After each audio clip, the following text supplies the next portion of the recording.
Okay guys, welcome back na naman sa aking YouTube channel, no. So ngayon, ikakrap na natin itong ating legendary pants, which is hindi na natuloy sa tier 4 kasi nga nakakuha tayo ng legendary leather. So after nating mabuo yung yung ating gloves, ayan, nabuo na natin agad yung ating pants. So paano ba yung ginawa natin? Syempre nag-MS ako guys. Pinost ko yun sa Facebook. Umabot tayo ng almost 10 hours sa grinding. So, kukunti na lang yung natira sa akin sa MS Ticket. MS Ticket kasi yung pinakamadaling way, or sabi natin yung MS ang pinakamadaling way para makapag-ipong ka ng glittering. Pati yung Asian coin. So, ngayon, ubos na yung Asian coin natin. 20k na lang. So, kaka-farm ko lang kanina. Siguro sakto na to guys. Hindi ko kasi pwedeng gastusin itong clan coins. Ang reason, based dun sa core guys, meron silang ni-release na pinost ko na to sa Facebook, di ba? Na kailangan nyo mag-imbak na ng almost 2 million clan coins. Sa akin, wala pang 1 million, no? So, based dito sa core, guys, nag-release sila. Ayan, papakita ko na lang yung picture at details. Ano ba yung mahalaga dun sa clan coins? Meron ditong 1,000 summon. Kaya sabi ko nga sa inyo, ito yung latest update nila.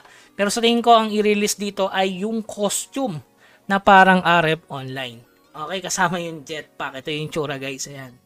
Pero ang expected ko na magiging update, hindi yung clan coins guys kasama yan sa mga new mga events.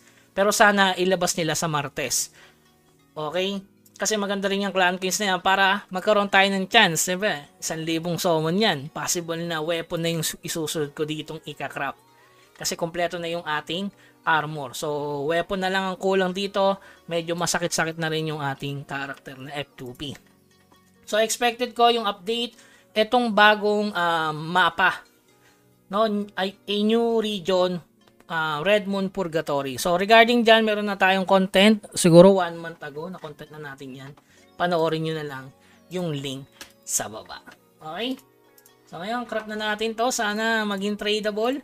Siyempre kapag tradable, ituloy ko na yung tier 4. Tapos i-try ko i-plus 8. Kasi mas maganda ngayon ng tier legendary pants kasi walang nakabend. So magkakarap tayo ngayon ng ano ba kulang ito? Teka lang. O ba't yun yan? 295. So 5 piraso lang kulang mga boss. Teka lang. So dami natin dito yung mga tradable. Kailangan natin ng 50 pieces. Parang di ata aabot, no? Parang kukulang pa. So 5 piraso. So, kasya na yan. 5 piraso. So, kailangan natin ng 500. Naku, kulang tayo sa glittering. Kulang ba? Sakto na yan. 600. 300 lang.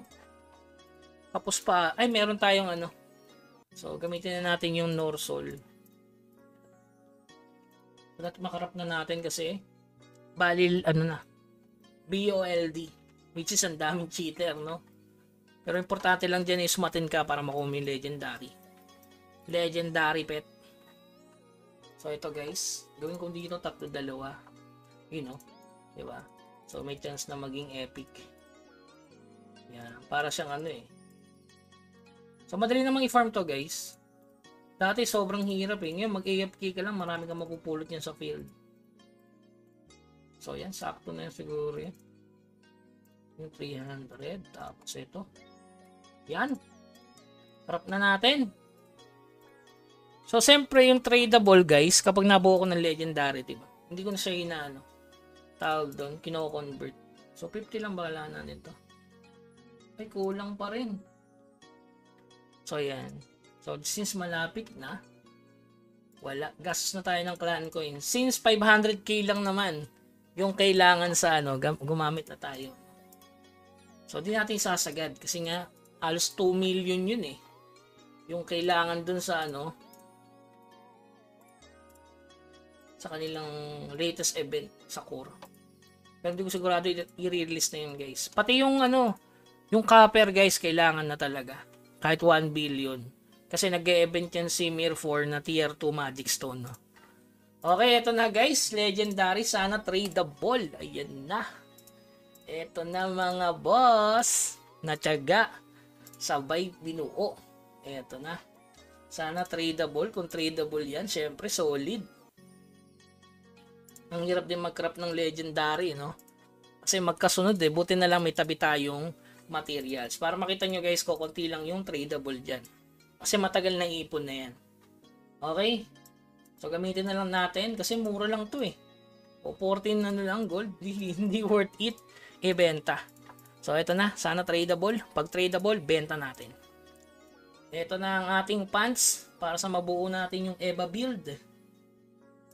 Ito na mga boss, crafting, pag tradable, paldo. Ayan na guys, karap na natin. Nako, hindi tradable guys. So ayan. Equip. Siyempre, enhance. Hello. Wala tayong pang enhance mga boss. TP tayo, TP. Madali na mag-farm kasi bawat server eh. Medyo ano na, no? Medyo peaceful. Peaceful server na. Tamad na sila mag-hunt. Kaya tayo is free farm na.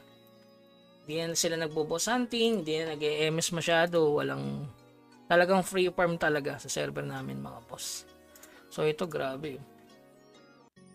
Legendary. Meron ba tayong ano? Pang-enhance? Hala, wala tayong ano. Ito pala, duling. Puro dilaw kasi. Ayan. Ayun, pull na tayo guys. Konti na lang. Sa wakas, konti na lang guys. Mapupull epic na tayo. Full legend. Sana plus 8. Huwag mo na pahirapan. Wala akong dark steel pre. Wala akong pambili pa. Ibigay mo na yan. Plus 8. Nakaw, binasagan pa. Last ball. Nakaw, binasagan. GG. Wala tayong pang-enhance mga boss. Yun lang. Pero okay na rin yan. Grabe naman. Sabi ko, huwag na pahirapan. Special enchant. Ayun, kulang pa tayo sa ganito. So, sa ngayon, ganyan muna siguro. Pero mas malakas pa to. No? Ay, hindi, malakas talaga to. No? Lamang na lamang. So, yun, stats natin. Pag EVA build, nasa low, ano tayo eh. Nasa low clan tayo. Ano ba EVA build ko dito? Ito ata yung EVA build ko eh. Di yan. Ito ata yung EVA build ko guys. Ayan, 3-7 no. Raw stat. 3-7. So, kailangan ko talaga makaano dito guys. Yung legendary Balrog. Tsaka yung plus 9 na transference equipment. Okay. Kasi maganda kasi yung raw stat mo is nasa 4,500. So, hindi ko pa naayos yung Magic Stone. Siguro, sooner or later. Wala tayong pamalit kasi masasakit naman yung ating Magic Stone. Katulad nito. Diba? So, yun. Hindi mo pwedeng palitan to. Ayan. Bihira yung may EVA. Kaya, sooner or later, baka mag-farm na lang ako sa Magic Stone. Okay? So, yun lamang guys. Keep grinding yan. Katulad yan, napabilis yung ating double legend sa, ano na to? Sa buwan na, no? Hindi naman umabot ng 3 weeks to eh. So, yung pagitan, after ng gloves, pants naman. So, yung grinding lang guys. Makukompleto din natin yung trip natin sa ating character. So, ilan ang nadagdag na GR? So, yun. Kukunti lang, no? Napakaliit. Wala pang 500. Sa bagay, hindi pa naman napa-plus 6. Pag na-plus 6 siguro to, yun. Medyo angat na yung GR niyan. Okay? So, yun lamang guys. Keep grinding hanggang sa muli. Paalam.